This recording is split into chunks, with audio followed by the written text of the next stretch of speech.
How's it, everyone? Today I am telling you a story. It's a story about how I traveled to 10 countries in 6 weeks. But the crazy part actually has nothing to do with that. It has to do with the fact that I did this with a girl that I had spent a total of 7 days with. 7 days together before she agreed to come across the world with me and join me on my crazy adventure. This is going to be a lesson on the incredible possibilities that exist in life if you are courageous and you face your fears. So if you want a little bit of inspiration to push through a little rut that you feel you might be in, this is the video for you. With that said, let's get right into it. So where does this story begin? This story begins in Hawaii. Hawaii is where I'm from. Hawaii is where I returned to after I just finished my junior year of college. Junior year finished up over here in Massachusetts, and I flew back to Hawaii around in mid-May. So I went back to Hawaii and I decided to go to the beach the day after I got in because it's Hawaii, that's what you do. So I went to the beach with one of my best friends there, and we pull up and we're looking for a place to sit. And as I'm looking for this place to sit, I managed to scout out, oh, there's a little group of like 4 girls over there. They're pretty cute. Okay. We go sit down and we say, talking around, hanging out, and I'm like, go to my friend, it's like, so you know we have to go talk to those girls over there, right? He's like why? Why are you so obsessed? Why are you so obsessed with talking to these girls? And the reason that I was so obsessed with having to go talk to these girls is not just because I'm horny or something like that, but because I decided that I needed to face my fears when it came to talking to girls. Now, I've had plenty experience with girls. I was in a 4-year relationship from 15 to 19. I dated many people after that. And between then and now, like, I know how to talk to girls. I'm not petrified of it, but I still know that I'm afraid of it, like every guy. So I looked at that and I said, you know what? This is a fear that I think is holding me back from living a more joyful, expressive, exciting life. And therefore, it's something that I want to challenge. I want to be intentional about challenging this fear of approaching girls, asking for their numbers, talking to them, etc., etc. So coming to this beach, I knew that in the back of my mind, that was something that I had to do. If I scouted a girl that I thought was attractive or I wanted to go talk to, I needed to go talk to her. It was not an option. And the second that I heard that little voice in the back of my head that said, I don't know, like coming up with all these rationalizations and reasons for why I couldn't go talk to her. Like, oh, I'm busy.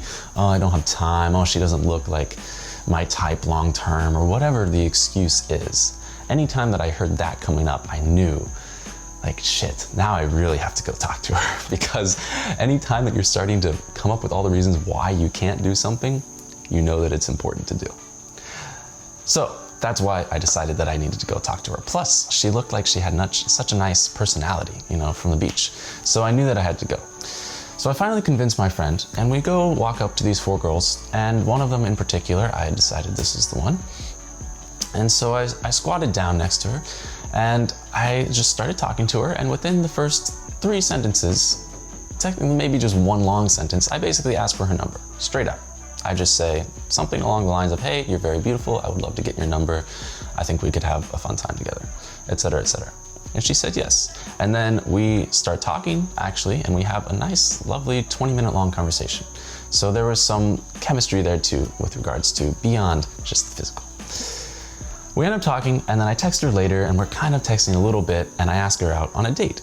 And at that point, she kind of stops responding. She stops responding for about 2 days. And I just gave her time, 2 days. But then I decided, no. She's not responding, I need to text her again. And so I texted her again, and she speaks Chinese, so I said some like stupid thing in Chinese that I used Google Translate to say. And that got her to start talking to me again. And then I asked her out, and she still was kind of like pushing back. I don't know. But I kept with it, and I finally got her to agree. And long story short, for the next 7 days, we spent every single day together doing something crazy every single day and having a grand old time. Until I had to go drop her off at the airport for her to go spend 6 weeks in Chile. We both knew that this was coming. She told me the very first day that she was about to leave. She was only in Hawaii for a week, and she's about to leave for her summer program to go to Chile. Now, I had offered to drop her off at the airport, And so when I'm dropping her off at the airport, beforehand, we decide to go get dinner. And we sit down, and this is after we had spent 7 days together, almost nonstop. And so obviously both of us are kind of feeling like there could be something special here. And I decide to ask her to be my girlfriend, even though I knew that at that very moment she was leaving to go to Chile for 6 weeks. And I was gonna be in Hawaii, she was gonna be in Chile, it was gonna be far apart, and who knew when the next time we were gonna see each other again was. I had started pitching this idea of her joining me on my upcoming Europe trip on the second date, I think. The second date when we were having dinner, I kind of dropped the fact that, oh, you know, I'm going to Europe. Like, if you want to come, like you probably could. And finally, towards the end of that week, I don't remember exactly where it was with our confidence in her ability to come meet up with me in Europe, but that was the plan. But we didn't know if that plan was actually going to follow through. So I drop her off the airport, half an hour, 20 minutes after we decide to officially start dating. I drop her off and I don't see her for 6 weeks. Now, thankfully, she did manage to convince her parents to let her fly across the world to Athens, Greece, to meet up with me about 6 weeks later. So that's the next place that we saw each other. We went from 1 week in Hawaii together, 6 weeks. I don't know what the proportion is there, but much longer of not seeing each other. And then finally met up in Athens, Greece. And that was the start of our 4-week-long journey together through Athens, Montenegro, Albania, Croatia, Austria, Italy, etc., etc. A crazy trip. And we spent all those 4 weeks together, and yes, we had our difficulties and challenges, but overall it was an incredible time and quite a test of a relationship, let me tell you. And nowadays, this is about 3 weeks later, we're still happily together. She is at her school now, I'm at my school now, we're doing our things, but we're still happily in a long distance relationship. So, what is the moral of the story as a whole? Is it just to go approach random girls and ask them to go on trips to Europe with you? No, not exactly, although that can work sometimes, I'm sure. The moral of the story is to be courageous, to acknowledge which fears you have and look at them and ask yourself, like, how is this fear holding me back from the life that I could be living?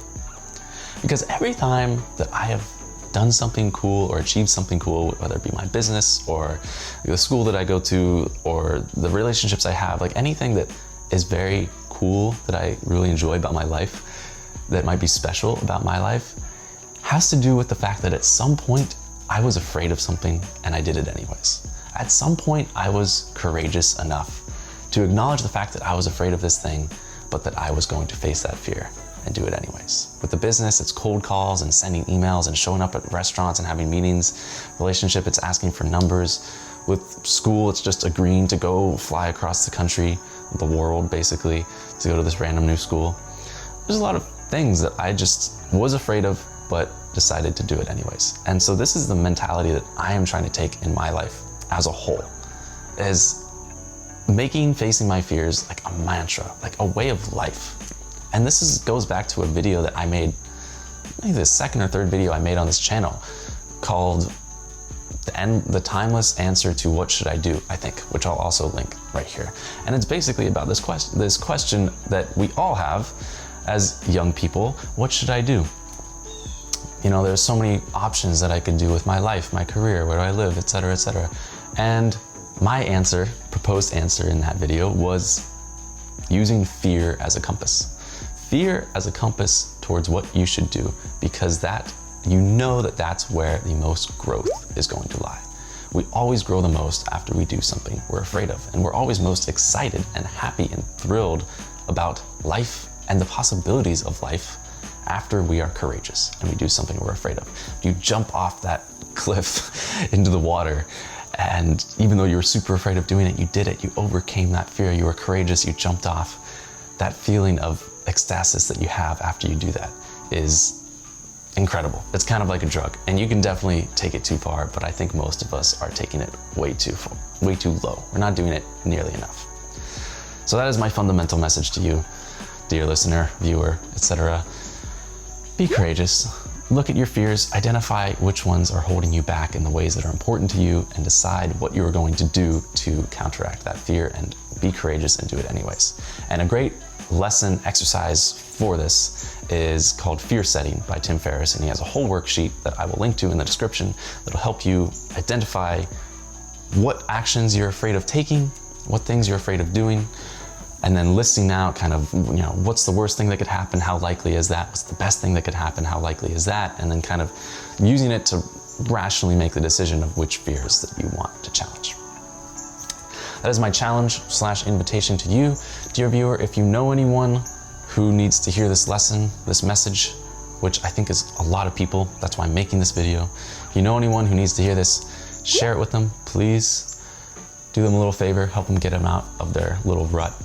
And if you liked this, please consider subscribing and liking the video. I would love it. Also put your thoughts down in the comments. That's my favorite part of this whole YouTube thing, is just hearing what other people have to say and interacting with them and sharing ideas. So please do that if this interested you or got you thinking. Other than that, that's it. Mahalo for watching, take care, and I will see you next time.